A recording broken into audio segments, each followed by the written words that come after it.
آزمائش کیوں آتی ہے؟ رسول اللہ صلی اللہ علیہ وآلہ وسلم نے فرمایا، بندے کی آزمائش اس کے دین کے حساب سے ہوتی ہے۔ اگر وہ اپنے دین میں پختہ اور مضبوط ہو تو اس کی آزمائش بھی زیادہ ہوتی ہے، اور اگر اس کا ایمان کمزور ہو تو اس کی آزمائش اسی حساب سے کم ہوتی ہے۔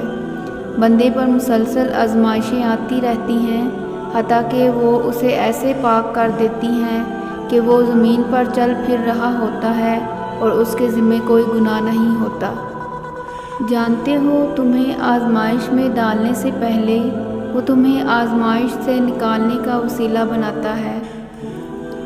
رسول اللہ صلی اللہ علیہ وآلہ وسلم نے ارشاد فرمایا، آزمائش جتنی سخت ہوتی ہے اس کا بدلہ بھی اتنا ہی بڑا ملتا ہے۔ کبھی نا امید نہ ہو، چاہے زندگی میں کتنی بھی مشکلات کا سامنا کرنا پڑے، کیونکہ ایسا وقت آتا ہے جب آسمان کے دروازے کھل جاتے ہیں اور خدا نے تمہاری دعاؤں کو قبول کر لیا ہوتا ہے، تو اپنے رب پر بھروسہ رکھو اور امیدوار رہو، کیونکہ وہ اپنے بندوں کو کبھی نہیں بھولتا۔ یہ آزمائش کچھ وقت کی ہے، پھر وہی ہوگا جو تمہاری دعاؤں میں ہے۔ یقین کی آزمائش ہر بار توڑا جائے گا، صبر کرنا پڑے گا، امتحان دینا پڑے گا، مشکلات کا سامنا کرنا پڑے گا، لیکن اپنے سفر کے سب سخت مراحل کے بعد بھی یاد رکھنا، اللہ کبھی آپ کو تنہا نہیں چھوڑتا۔ وہ صرف آپ کے یقین کی آزمائش کرتا ہے کہ آپ کتنا اس پر بھروسہ کرتے ہیں، اور اس سفر کے مشکل مراحل کے بعد آپ کامیاب ہو جائیں گے۔ زندگی آزمائشوں کا سمندر ہے، کسی سے لے کر آزمایا جاتا ہے تو کسی کو بے تحاشا دے کر آزمایا جاتا ہے۔ بس کہیں صبر کی اور کہیں شکر کی آزمائش ہے۔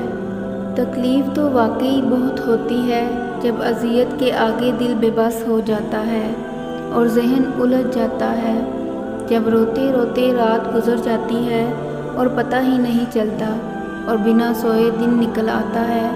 تکلیف تو واقعی بہت ہوتی ہے، مگر یہ مت بھولنا کہ یہ امتحان ہے، ایک آزمائش ہے۔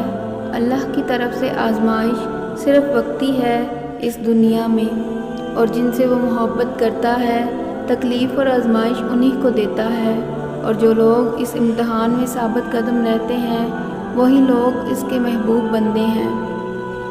تم کہتے ہو یا اللہ میں ہی کیوں؟ وہ کہتا ہے کیونکہ میں تم سے محبت کرتا ہوں، اور اللہ جن سے محبت کرتا ہے ان کو ہی آزمائش میں ڈالتا ہے۔ آزمائش جتنی سخت ہوگی انعام بھی اتنا ہی اچھا ملے گا۔